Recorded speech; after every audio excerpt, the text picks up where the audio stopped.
Well, Supernova pop culture fans across the southeast don't have to wait for a once-a-year event anymore, with the Gold Coast hosting an event this weekend. One of the big names there is actress Summer-Glau, who appeared as River Tam in the Firefly Serenity series.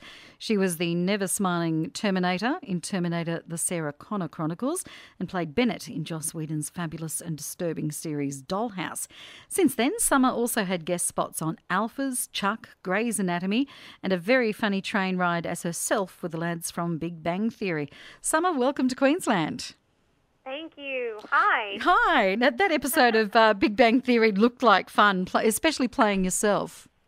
Well, it was a version of me. I think a funnier version of me, but it was a wonderful experience. I love those guys. Well, then the show itself has helped to make nerddom, for want of a different word, and this sort of a pop culture exhibition very trendy. Where at once it was seen as a fringe event, it's not. Going to these conventions now are considered very mainstream.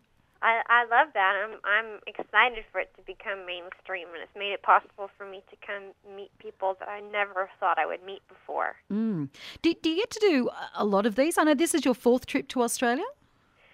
I think it is my fourth trip. I feel like I've never been to Gold Coast before, and I just finished my trip to Melbourne, and I've never been to Melbourne before, so I feel very blessed and lucky. Oh, you're getting to see a lot of Australia too. I am. I'm still waiting for the sun to come out. I'm looking out the window right now. Oh, wait, the sun will come out tomorrow. I'm sure it will. Do you get recognised a lot? You were obviously recognised on Big Bang Theory. That was part of the episode that the boys knew who you were and then tried to get the courage up to talk to you. But do you have that happen in real life? Well, it was really funny when I was in Melbourne. It really is the other side of the world for me to come down here, and I always worry that maybe no one will have seen any of the shows because I don't really know which shows and which episodes transfer down here. But my favorite little place to eat in Melbourne was a place called Famished, and the first time I came in there, they all knew me from Terminator. And it just warmed my heart. I didn't know if anybody had seen the show, and so I ended up taking some pictures and getting to make some friends. Oh, fantastic. But did anyone, scream and drop plates? Ah, Terminator! They weren't really scared of me in real life. They weren't scared. I wasn't going to break any chairs or tables, but they did say they liked the show. Now, you had your start as a prima ballerina in an episode of Angel. Of course, one of those Joss Whedon series, as was Firefly, Serenity, Dollhouse. How much has that friendship with Joss Whedon influenced your career? Oh, he changed my life. When I first came to LA and I started auditioning for different shows, I would always get to the very last casting call, and it would be between me and two other girls, and they would always call my agent and say, she just doesn't have anything on her resume, and they don't want to risk it.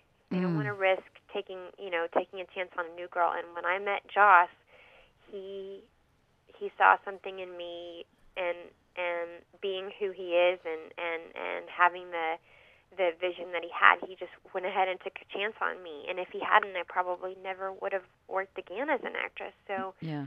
I have to say he changed my life, and he's my mentor, and I owe him so much for teaching me how to be an actress too. Yeah. What did you learn from him and from the others around you? I mean, now that you look at that Firefly cast, for example, when that series first started, I mean, I think we'd all seen most of the cast in something else.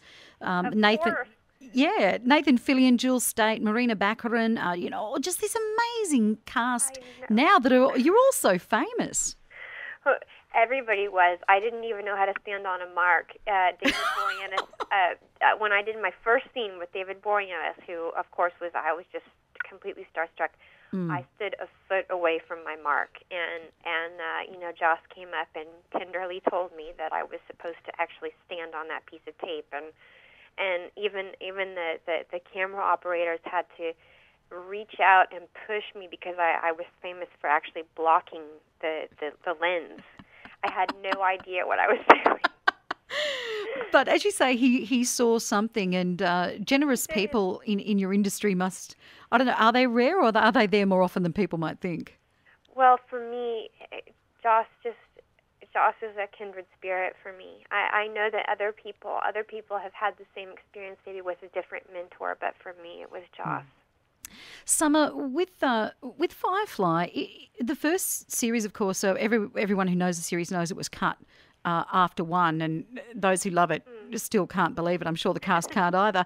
But it was one of those series that then became a cult for fans years down the track. So what was that like when it was over and done? You'd all moved on to other projects, all that sort of thing. And all of a sudden there's this groundswell of what is this series and all this talk, and you're famous outside the actual airing of that series. You know, one thing that I'm seeing a lot when I come to these events is people will stand in line, and when I get to speak to them, they'll say, "My friend just gave me the box set of Firefly, and I watched it last week." I watched it last night, and I've been up for 8 hours straight. Exactly. Yeah. And that's just the mark of something that's really special. People are still discovering it now, so many years later, and I think that Firefly just has a very special voice and a very special message, and also I think that the group of characters are so well fleshed out that people become instantly attached to them. And the story speaks to people in a personal way, and I think that's why it's still grabbing an audience years later. Now, your latest project, I believe, is The Knights of Badassdom, which sounds like a lot of fun, a comedy with the guy who's in Game of Thrones as the Peter lead. Dinklage. Yes, Peter's in it. So can you tell us much about what the story is? Well, I describe it as an action fantasy because it's really action packed, and it is very scary in parts, but I think it's more of a fantasy adventure. And it's about a group of LARPers. I play one of the LARPers. What's a LARPer? Well, a LARPer is a person who, well, usually they dress up as characters in armor that have live action role play, that sort of thing. Yes. Right, yes. LARP, of course, yep. And so I have a sword. I don't get an axe in this one like I did in Serenity, but I'm very good with my sword. And it's a story about this group of friends who go out into the forest, and through their game, they actually, by accident, set this spell that ends up coming true. And it becomes a life and death situation. And so there are parts of it that are really sad and really scary, but there's also an enormous amount of comedy, obviously, because we have Steve Zahn, and we have Jimmy Simpson, and we have Danny Pudi, and so it's a great ride. It sounds like fun. Even the title sounds like fun. The Knights of Badassdom. Thank you. Well, Summer, have a great time while you're in the southeast corner. Enjoy Supanova. Thank you. And meeting those fans. I look forward to seeing your work on either the big screen or the little screen sometime. Can't wait. Hope people will come out tomorrow. Thank you. Thank you.